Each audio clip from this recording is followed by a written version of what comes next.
Elise briefly left the nursery to answer a phone call. Priska slipped inside. The baby, fast asleep in his crib, didn't stir as Priska gently lifted him into her arms. By the time Elise returned, the nursery was empty, and her heart dropped. "Jane!" she screamed, running through the house. "The baby's gone!" Elise sat at her kitchen table, the house silent except for the soft hum of the refrigerator. The letter about Jane's pregnancy and the accusations against Gabriel had unsettled her in a way she couldn't shake. Her instincts told her there was more to the story, and as Jane's mother, she couldn't stand idly by. She opened her laptop and began digging, starting with the hospital where Jane had delivered her baby. The process was slow and painstaking. Elise combed through public reviews, articles, and forums, looking for any hint of malpractice or scandals involving the hospital. She hit a breakthrough when she found an obscure post from a woman who had once worked as a nurse at the same facility.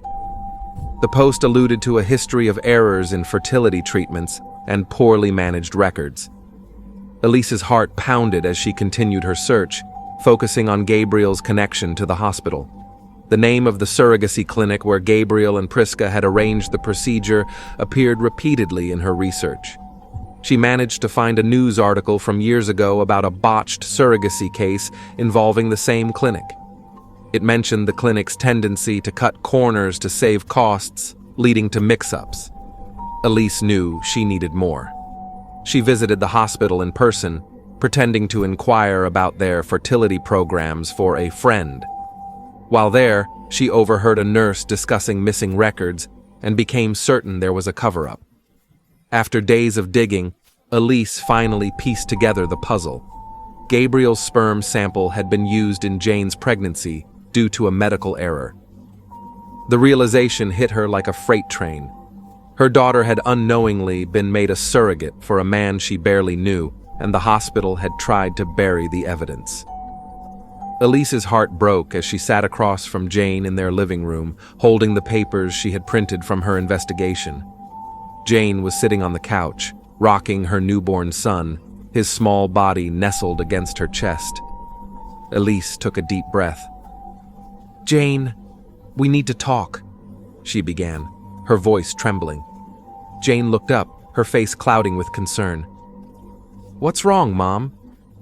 Elise hesitated, then placed the papers on the table. "I've been looking into your pregnancy, the hospital, and Gabriel Daniels." Jane's brows furrowed as she adjusted the baby in her arms, then reached for the papers. Her face paled, and her hands began to shake. "What is this?" she whispered. Elise placed a comforting hand on her shoulder. "It wasn't an accident, Jane. Gabriel's sperm was used in your pregnancy. There was a mix-up at the hospital. You were never supposed to carry his child." Tears welled in Jane's eyes as she tried to process the information. "So, this wasn't my choice. This wasn't me," she stammered, her voice breaking. "They used me, Mom. They used my body without my consent." Before Elise could respond, there was a knock at the door. It was Gabriel. Elise let him in reluctantly, her glare icy. Gabriel, sensing the tension, sat down across from Jane.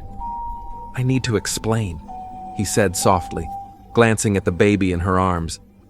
Jane turned to him, her voice trembling with anger and pain. "You knew, didn't you? You knew, and you didn't tell me?" Gabriel shook his head. "I only just found out myself, Jane. The clinic made a mistake, and the hospital tried to cover it up. I never wanted this for you, for us. But now we're connected in a way I never expected." Jane's emotions erupted. "Connected? You think this is some kind of blessing? They used me, Gabriel. My life has been turned upside down because of this." Gabriel looked devastated. "I'm sorry, Jane. I'm so sorry. I'll do everything I can to make this right." But Jane couldn't bear to look at him anymore. She stormed out of the room, leaving Gabriel and Elise in silence. Meanwhile, Priska was unraveling. She had been following Gabriel's every move and had pieced together that Jane's baby was Gabriel's. Her jealousy and desperation consumed her. She refused to let a young single mother destroy her marriage and tarnish her social image. Priska hired a public relations firm and began feeding rumors to gossip blogs. The next morning, headlines splashed across social media. Billionaire CEO caught in scandal. College girl claims he's the father. The articles painted Jane as a gold digger, a desperate young woman looking to exploit Gabriel's wealth and status. Anonymous sources described her as manipulative and claimed she had seduced Gabriel for financial gain. Priska, watching from her sleek penthouse, smirked as the public frenzy began. She knew how to control a narrative, and she planned to destroy Jane's credibility before Gabriel could fully connect with her. The effects of Priska's actions were immediate and brutal. Jane's phone buzzed incessantly with messages, some from strangers hurling insults, others from friends expressing disbelief. Her social media accounts were flooded with cruel comments, calling her names like gold digger and homewrecker. At her university, Jane was called into the dean's office. Despite her protests, the dean informed her that her enrollment was being terminated. "Your presence here is causing a distraction," he said coldly. "We can't have this kind of attention on our institution." Jane left the office in tears, her world crumbling around her. When she returned home, she found her family in turmoil. Neighbors whispered and avoided them, and her mother, Elise, received anonymous hate mail accusing her of raising a disgrace. Gabriel, furious at the media storm, tried to shield Jane by releasing a statement defending her character. But his efforts only fueled more speculation. Every attempt to help Jane seemed to backfire, leaving her feeling more isolated and humiliated. One night, as Jane sat in her childhood bedroom with her baby asleep in the crib, she broke down completely. Her once promising life as a college student now felt like a distant memory. "Why is this happening to me?" she whispered to herself, clutching a baby blanket. The world had turned against her, and she didn't know how much more she could take. Elise had never been one to back down when it came to protecting her daughter. After piecing together the truth about Jane's pregnancy, she decided it was time to confront Priska directly. Sarah, initially hesitant, eventually agreed to join her, knowing how volatile the situation could become. They tracked Priska to a high-end cafe where she frequently held her social gatherings. As Elise and Sarah stepped into the cafe, the polished decor and low hum of conversations contrasted sharply with the storm brewing inside Elise. Priska was seated in a corner, dressed impeccably in a tailored suit, sipping on a latte like she didn't have a care in the world. When she spotted Elise and Sarah approaching, her brow arched in mild annoyance. "Oh, what a surprise," Priska said, her tone dripping with mock politeness. "To what do I owe this pleasure?" Elise wasted no time. "We know what you've done," she said, her voice steady but laced with fury. "You've been spreading lies about my daughter, and you're the reason she's being dragged through the mud." Priska smirked, setting down her cup. "I only told the truth. If your daughter can't handle the spotlight, maybe she shouldn't have gotten herself into this situation." Sarah, unable to hold back, stepped forward. "You know damn well Jane didn't ask for any of this. The hospital made a mistake, and instead of helping to fix it, you've been trying to ruin her life." Priska's eyes darkened, her polite facade slipping. "Mistake or not, that child is a threat to my marriage and my life. Gabriel is mine. Everything he has is mine. I was protecting what's rightfully mine." Elise leaned forward, her voice sharp and unwavering. "Gabriel doesn't belong to you, and neither does that child. You don't get to play God with people's lives just because you're scared of losing your cushy lifestyle." Priska's smirk returned, but there was a flicker of vulnerability in her eyes. "You think you can come in here and lecture me? Gabriel and I built this life together. I won't let some college girl and her mistake of a baby take it away from me." The confrontation grew tense, voices rising as the other patrons began to take notice. Elise and Sarah left after making one thing clear. They weren't going to let Priska's lies and manipulation go unchallenged. Priska, though shaken, resolved to protect her crumbling world at any cost. Gabriel, growing tired of the accusations and uncertainty, decided it was time to settle the matter once and for all. He arranged for a DNA test to confirm whether he was the father of Jane's baby. Jane, though hesitant, agreed. It was better to have the truth than to live in the shadow of doubt. Priska, however, was not about to let the test proceed smoothly. She bribed a lab technician to falsify the results, hoping to plant further doubt about Gabriel's connection to the baby. But her plan didn't account for Gabriel's vigilance. Suspecting that Priska might try to interfere, he hired an independent lab to handle the testing. The day of the test was fraught with tension. Jane sat in the waiting room with her baby in her arms, avoiding Gabriel's gaze. Elise and Sarah were by her side, offering quiet support. Priska arrived unexpectedly, her presence sending a ripple of unease through the room. She sat down across from Jane, her expression smug. "Good luck," she said, her voice low but cutting. "You're going to need it." Gabriel ignored Priska's provocations, focusing on Jane and the baby. "No matter what happens," he said softly to Jane, "I'm here for you." In a week later, the results came in. Gabriel insisted on gathering everyone involved, Jane, Elise, Sarah, and even Priska, so there would be no room for manipulation or denial. The air was thick with tension as the lab technician handed Gabriel the sealed envelope. Gabriel's hands trembled slightly as he opened it. His eyes scanned the paper, and a wave of emotion washed over him. "It's confirmed," he said, his voice choked with both relief and disbelief. "I'm the father." Elise and Sarah exchanged glances, their protective instincts for Jane heightened. Jane, holding her baby tightly, felt a mix of emotions she couldn't untangle. Relief that the truth was out. Anger at how her life had been upended. Fear for what the future might hold.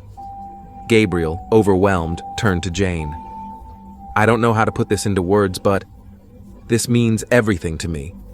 I know this isn't what you wanted, and I can't change what happened, but I promise I'll do everything I can to be the father this child deserves." Jane didn't respond right away. Her mind raced, torn between her growing respect for Gabriel and the resentment she still harbored over the circumstances of her pregnancy. Priska, meanwhile, sat silently, her carefully constructed world beginning to crumble around her. A few days later, Gabriel asked to meet Jane privately. They met at a park, the same park where their connection had first begun. Gabriel seemed more nervous than usual, his typically composed demeanor replaced with a rare vulnerability. "Jane," he began, sitting beside her on the bench as she cradled her son. "I've been thinking a lot about what comes next, about what's best for you, for the baby, and for me."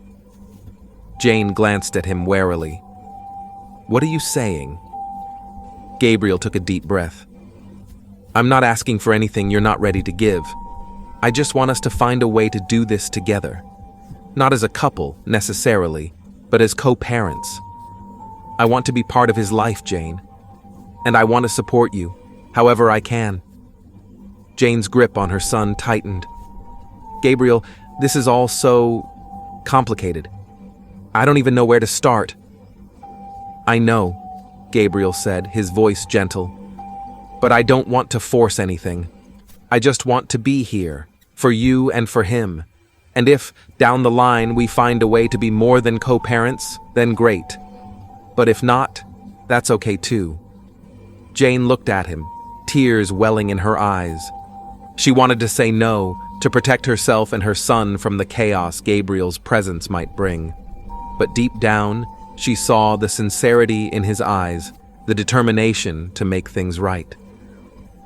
"I'll think about it," she said finally, her voice barely above a whisper. Gabriel nodded, a flicker of hope in his expression. "That's all I ask."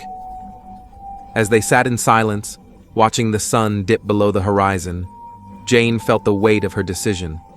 Her future, and her son's, was tied to Gabriel in ways she hadn't yet begun to understand.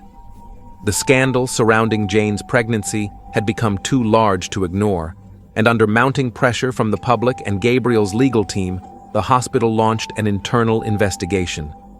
The management brought in an external auditing team to review records, interview staff, and uncover the truth about how the surrogacy process had gone so disastrously wrong. The investigation revealed shocking negligence. It was discovered that a senior doctor, Dr. Benson, had rushed through several procedures that day due to an overbooked schedule. Instead of following proper protocols, he had delegated critical responsibilities to junior staff, leading to the catastrophic mix-up that resulted in Jane being impregnated with Gabriel's sperm. When questioned, Dr. Benson admitted to being overworked, but also revealed that the hospital had encouraged cutting corners to maintain profits. The findings caused an uproar. The hospital's reputation was in tatters, and Dr. Benson was immediately terminated. The hospital's administration issued a public apology to Jane and Gabriel, but it did little to quell the outrage. Jane, while relieved that the truth had finally come out, still felt the weight of her violated autonomy. Gabriel promised her he would do everything in his power to hold the hospital accountable and secure compensation for her. Gabriel files for divorce. Amid the chaos, Gabriel's marriage to Prisca had reached its breaking point. Her jealousy, manipulation, and recent actions had only confirmed what he had been trying to ignore for years. Their relationship was toxic and irreparable. Gabriel had tried to make their marriage work, but Prisca's refusal to take accountability and her obsession with control made it impossible. One evening, Gabriel called Prisca into his office at home. She entered with her usual air of confidence, dressed impeccably, but the tension in her posture betrayed her unease. Gabriel sat behind his desk, a stack of papers in front of him. "We need to talk," he began, his voice calm but firm. Prisca crossed her arms, her lips curving into a bitter smile. "Let me guess. This is about that girl and her baby again." Gabriel shook his head. "This isn't about Jane or the baby. This is about us. Prisca, I can't do this anymore." Her smile faltered. "What do you mean you can't do this?" "I've filed for divorce," Gabriel said, sliding the papers toward her. "It's over, Prisca." Her eyes widened in shock, but it quickly turned to fury. "You're leaving me? For her?" "This isn't about her," Gabriel replied evenly. "This is about us. Our marriage has been falling apart for years, and you know it. I've tried to fix things, but you've made it clear that you care more about control and appearances than about us as a couple." Prisca's hands trembled as she picked up the papers. "You think you can just walk away? After everything we've built together? After everything I've sacrificed for you?" Gabriel stood, his expression resolute. "This isn't up for debate. I'll make sure you're financially taken care of, but I'm done living in a marriage that's built on lies and manipulation." Prisca stormed out of the room, slamming the door behind her. But as she left, a dark plan began to form in her mind. If Gabriel thought he could leave her so easily, he was sorely mistaken. Prisca's revenge. Prisca's anger and desperation consumed her. The divorce was not just an end to her marriage, it was a public humiliation, a loss of power and status she couldn't bear. She needed leverage to force Gabriel back into her life, and she knew exactly what to do. One night, while Jane and her baby were staying at Elise's house, Prisca made her move. Disguised in a dark hoodie and sunglasses, she snuck onto the property and waited for her chance. When Elise briefly left the nursery to answer a phone call, Prisca slipped inside. The baby, fast asleep in his crib, didn't stir as Prisca gently lifted him into her arms. By the time Elise returned, the nursery was empty, and her heart dropped. "Jane!" she screamed, running through the house. "The baby's gone!" Jane rushed in, her face pale with terror. "What do you mean he's gone?" A note was left on the crib, written in Prisca's neat, cold handwriting. If Gabriel wants his son back, he knows where to find me. This story is about to get even more interesting. Therefore, I really need to know that you are enjoying the story. So, say something in the comment section. Or you can comment whatever it is that you like. I really want to see that you guys are enjoying the story for me to be motivated to post the next story. So please, first of all, subscribe. Secondly, please make sure to like the video. And thirdly, please write a comment, write anything. So, first of all, tell me how interesting the story is and what you've actually learned. Sarah's stomach tightened. And what have you been thinking? Elise looked at her, her expression conflicted. I've spent so many years believing that love wasn't worth the risk. I saw what it did to my parents, how my father treated my mother. I promised myself I'd never put myself in a position to be hurt like that. Sarah's face softened. But we've built a life together, Elise. We've loved each other through everything. Elise nodded, tears glistening in her eyes. We have, and I'll always be grateful for you, Sarah. You've been my rock. But watching Gabriel with Jane, seeing how he's willing to change for her, for their child, it's made me realize something. I've been holding myself back from love in a way I didn't even understand until now. Sarah's expression darkened. What are you saying? Elise took a deep breath, her voice trembling. I met someone. It wasn't planned, and I didn't go looking for it. The farmhouse sat in the middle of nowhere, cloaked in shadows under the pale moonlight. The crunch of gravel beneath the tires was the only sound as Gabriel, Elise, and the police arrived. Their breaths were heavy with anticipation and fear, their hearts pounding as they prepared to face the unknown. Gabriel clenched his fists, his mind racing with images of his child in Priska's hands. Elise stepped out of the car, her resolve unshaken despite the anxiety in her eyes. She exchanged a look with Gabriel, a silent promise that they would bring the baby home. The officers moved with calculated precision, their flashlights cutting through the darkness. The farmhouse loomed ahead, its windows dark except for a faint flicker of light from one room. That must be it, Elise whispered, her voice trembling. Gabriel nodded, his jaw tight. We're not leaving without him. The lead officer motioned for silence as they approached the door. He tested the handle. It was locked. With a nod, another officer moved forward, a crowbar in hand. The door gave way with a loud crack, and the team stormed inside. The air inside the farmhouse was thick, the smell of mildew and neglect almost overpowering. The officers fanned out, checking each room. Gabriel stayed close to Elise, his eyes darting around for any sign of Priska or the baby. A faint cry broke the silence. Gabriel's heart lurched. Upstairs, one of the officers called out, and they all rushed to the source of the sound. In a small, dimly lit room, Priska sat in a rocking chair, holding the baby. Her face was calm, almost serene, but her eyes betrayed her instability. She looked up as they entered, a twisted smile on her lips. You're too late, she said, her voice eerily calm. This child doesn't belong to you. Gabriel stepped forward, his voice firm but trembling. Give me my son. Priska's grip on the baby tightened. Your son? You didn't even know he existed until I showed you the truth. You don't deserve him. Let him go, Elise said, her voice steady despite the fear in her chest. He's just a baby. Don't hurt him. Priska's eyes flicked to Elise, her expression unreadable. For a moment, she seemed to falter, the weight of her delusions cracking under the pressure. But then her resolve hardened. You think you're better than me? None of you deserve him. The lead officer stepped forward, his voice calm but commanding. Priska, it's over. Put the baby down.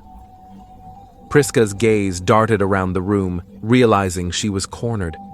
Her breaths quickened, and for a moment, Gabriel thought she might do something reckless. But then Elise stepped forward, her hands raised in a gesture of peace. Priska, Elise said gently, her voice soft but firm. "You've been hurt. I can see that. But this isn't the way. Let the baby go, and we can talk about how to help you." Priska's lips trembled, her grip on the baby loosening ever so slightly. Gabriel held his breath, ready to spring forward if she showed any sign of harming his son. Finally, Priska broke. Tears streamed down her face as she handed the baby to Elise, her body shaking with sobs. The officers moved in quickly, restraining her as she collapsed to the floor, her cries echoing through the room. Gabriel rushed to Elise, his hands trembling as he reached for his child. The baby let out a small wail but calmed instantly as Gabriel held him close, his heart swelling with a mix of relief and love. Elise placed a hand on Gabriel's shoulder, her own tears streaming down her face. "He's safe," she whispered. "We did it." Priska was led away in handcuffs, her cries fading into the night. Gabriel and Elise stood in the room, the weight of the ordeal settling over them. But for the first time in weeks, there was a glimmer of hope. Priska was led away in handcuffs, her cries fading into the night. Gabriel and Elise stood in the room, the weight of the ordeal settling over them. But for the first time in weeks, there was a glimmer of hope. The days that followed were a whirlwind for Jane. When Gabriel returned home with his baby, she broke down, holding him close and promising never to let anything come between them again. But as the adrenaline faded, she realized her journey was far from over. Jane enrolled in online classes, determined to finish her degree. Balancing her studies with motherhood was no small feat, but she tackled it with unwavering determination. Every late-night feeding, every hour spent studying with her son sleeping in her arms was a testament to her resilience. Her experience with Priska ignited a fire within her. She started a blog, sharing her story and advocating for women's rights.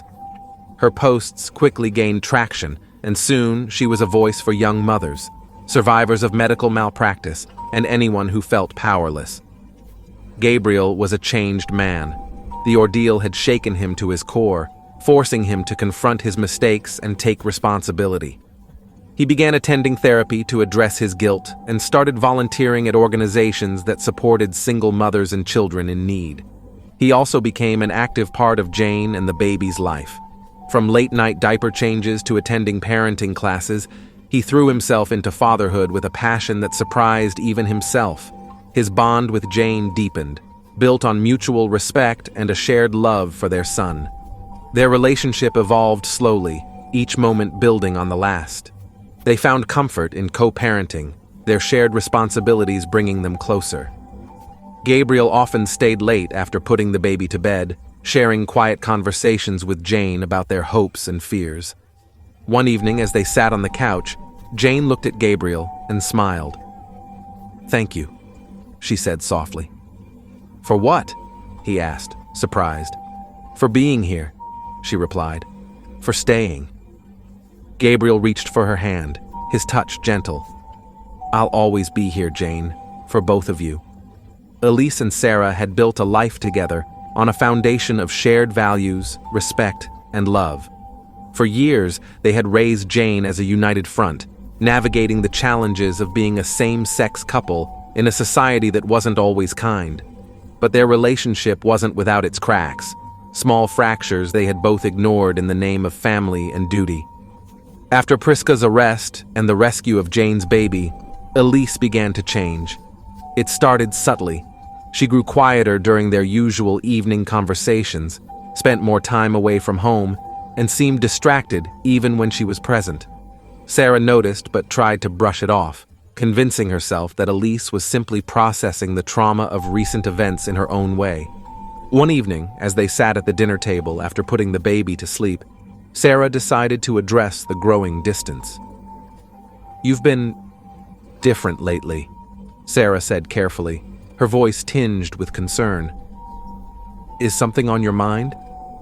Elise hesitated, her fork hovering over her plate. "I've just been thinking a lot," she admitted. "About everything. Jane, the baby, our family, my life." Sarah's stomach tightened. "And what have you been thinking?" Elise looked at her, her expression conflicted. I've spent so many years believing that love wasn't worth the risk. I saw what it did to my parents, how my father treated my mother. I promised myself I'd never put myself in a position to be hurt like that. Sarah's face softened. But we've built a life together, Elise.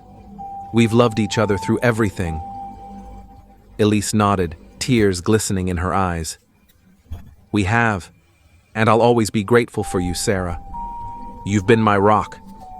But watching Gabriel with Jane, seeing how he's willing to change for her, for their child, it's made me realize something. I've been holding myself back from love in a way I didn't even understand until now. Sarah's expression darkened. What are you saying? Elise took a deep breath, her voice trembling. I met someone. It wasn't planned, and I didn't go looking for it. But he makes me feel something I didn't know I was missing. The room fell silent, the weight of Elise's words crashing down like a tidal wave. Sarah's heart ached, a sharp pain she hadn't expected. How long? Sarah finally asked, her voice barely above a whisper. It's new, Elise said quickly. I haven't done anything behind your back, Sarah, I wouldn't, but I can't ignore how I feel. It's made me realize that maybe we're not meant to be together anymore. Sarah pushed back her chair and stood, her hands trembling. After everything we've been through, Elise, after all these years, you're just walking away. Elise's own tears spilled over now. I'm not walking away from you, Sarah. I'm walking towards something I've never allowed myself to believe in. I've lived my whole life being guarded, afraid to trust anyone the way I saw my mother trust my father, but I'm ready to let that go. Sarah clenched her fists, the hurt bubbling up into anger. And what about me, Elise? Do you think I didn't trust you? That I didn't love you enough? Or is this just about you deciding you want something else? Elise shook her head, her voice breaking. This isn't about you not being enough. You've been everything to me. But I can't keep pretending I don't feel this pull towards something new. It's not fair to you. For weeks, Sarah struggled to come to terms with Elise's decision. She poured herself into caring for Jane and the baby to distract herself from the pain. But late at night, when the house was quiet, she couldn't escape the memories of the life she and Elise had built together. The betrayal stung deeply, not just because Elise had found someone else, but because she had redefined their love as something less than it once was. She was my safe place, Sarah confided in Jane one evening as they sat in the living room. And now I feel like I never really knew her at all. Jane placed a hand on her mother's. It's not about you, Mom. You've given her everything. But maybe she needs to figure out who she is, too. That doesn't take away what you had together. Sarah nodded, but the ache in her chest remained. Elise, meanwhile, began seeing Maxwell, a kind and thoughtful man she had met through her work. Maxwell was patient and understanding, giving Elise the space to process her own emotions while gently encouraging her to embrace vulnerability. Their relationship blossomed slowly, but Elise found herself smiling more, feeling lighter. For the first time, she allowed herself to believe in love without fear of losing herself in it. Elise eventually shared the news with Jane, who was initially hesitant but supportive. I just want you to be happy, Mom, Jane said. And if Maxwell gives you that, then I'm glad. The final conversation between Elise and Sarah was bittersweet.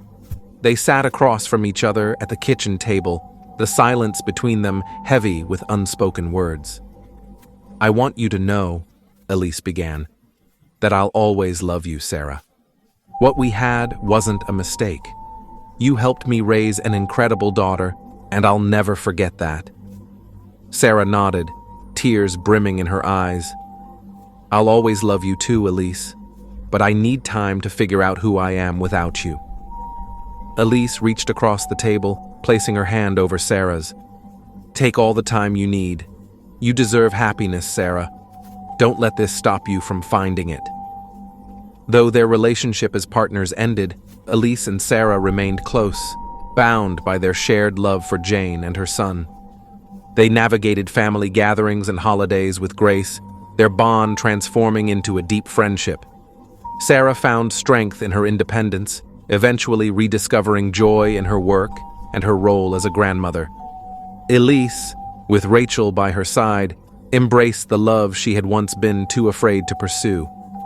And though their paths had diverged, Elise and Sarah remained united in their commitment to supporting Jane and her family, proving that love, even when it changes, can endure.